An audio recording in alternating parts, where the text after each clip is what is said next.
Hello दोस्तों, स्वागत है आपका हमारे YouTube चैनल में। दोस्तों, आज के इस वीडियो में दिल्ली शिल्पी चक्र के उन कलाकारों की चर्चा की जाती है जो कला की दृष्टि से चर्चा के विषय नहीं बन पाते हैं, अर्थात जिन्होंने बहुत प्रसिद्धि नहीं प्राप्त की, लेकिन कला के क्षेत्र में उनका योगदान बहुत ही महत्वपूर्ण है। और ऐसे कलाकारों में एक कलाकार आप लोग स्क्रीन पर देख रहे हैं, दिनकर कौशिक जी भी हैं। हालांकि दिनकर कौशिक बड़े ही उत्कृष्ट कोटि के कलाकार रहे हैं और दिनकर कौशिक अपने छात्र जीवन में ही भारत छोड़ो आंदोलन से जुड़े रहे और उस क्रम में भी ये भी कई बार जेल बन गए, लेकिन ये चर्चा के विषय इसलिए नहीं बने क्योंकि ये उस समय किसी महत्वपूर्ण हस्ती के परिवार से नहीं थे और ना ही अपना स्वतंत्र नाम बना पाए। लेकिन कला के क्षेत्र में इनका क्या योगदान है, आइए हम लोग उसकी चर्चा करते हैं। दोस्तों, दिनकर कौशिक जिनका जन्म 1918 ईस्वी को कर्नाटक के धारवाड़ में हुआ था और दोस्तों इनकी मृत्यु 93 वर्ष की उम्र में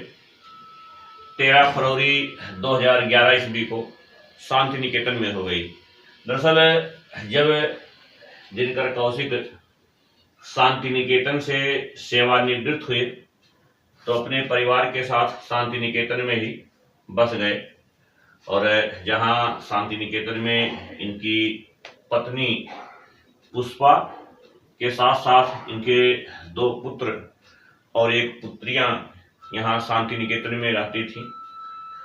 और दिनकर कौशिक की अगर हम लोग कला शिक्षा की बात करें तो दिनकर कौशिक की कला रुचि को देखते हुए इनके परिवार के लोगों ने इन्हें 1940 ईस्वी में शांति निकेतन भेज दिया और जहां इन्होंने 1940 से लेकर के 1946 ईस्वी तक शांति निकेतन में अपने कला गुरु नंदलाल बोस, विनोद बिहारी मुखर्जी और राम किंकर बैल इनका संरक्षण और प्रोत्साहन मिला, जिसके परिणाम स्वरूप इन्होंने कला की शिक्षा ली। और कला की शिक्षा लेने के उपरांत दोस्तों ये अगर इनका शिक्षण कार्य देखें तो ये कई कला विद्यालयों से जुड़े रहे। इन्होंने दिल्ली पॉलिटेक्निक कॉलेज में भी कुछ दिन तक शिक्षण कार्य किया और यहाँ जब दिल्ली पॉलिटेक्निक कॉलेज से जुड़े थे उसी दौरान ये दिल्ली शिल्पी चक्र से भी जुड़ गए। हम लोग देखे भी हैं पीछे की वीडियो में कि दिल्ली शिल्पी चक्र जो पाकिस्तान से विस्थापित कलाकार भारत आए और आईफैक्स की कार्यप्रणाली से असंतुष्ट चित्रकार, इन दोनों चित्रकारों ने मिलकर के दिल्ली में 1949 ईस्वी को दिल्ली शिल्पी चक्र की नींव डालते हैं और दिल्ली शिल्पी चक्र से बहुत से कलाकार जुड़े और उसमें दिनकर कौशिक जी भी एक थे। हालांकि लंबे समय तक ये दिल्ली में नहीं रहे और दिल्ली से आ जाते हैं लखनऊ कला विद्यालय में और ये लखनऊ कला विद्यालय में शिक्षण कार्य किए और कहते हैं कि इन्हीं के समय में ग्राफिक कला की शुरुआत जय कृष्ण अग्रवाल के द्वारा की गई और ये लखनऊ कला विद्यालय में लंबे समय तक रहे और ये 1964 से लेकर के 1967 ईस्वी तक लखनऊ कला विद्यालय के प्राचार्य भी रहे। और आपको बताएं कि इन्होंने लखनऊ में ही ग्राफिक विधा की शुरुआत की और यहाँ से ये शांति निकेतन चले जाते हैं जहाँ इन्होंने कला की शिक्षा ली और शांति निकेतन के कला भवन में इन्होंने कुछ दिन तक शिक्षण कार्य किया और बाद में यहाँ पर ये प्राचार्य बना दिए जाते हैं जहाँ ये 1978 ईस्वी तक प्राचार्य के पद पर रहते हैं और 1978 ईस्वी में सेवानिवृत्ति के पश्चात यहीं शांति निकेतन में ही ये बस जाते हैं और शांति निकेतन में ही 93 वर्ष की उम्र में दिनकर कौशिक जी का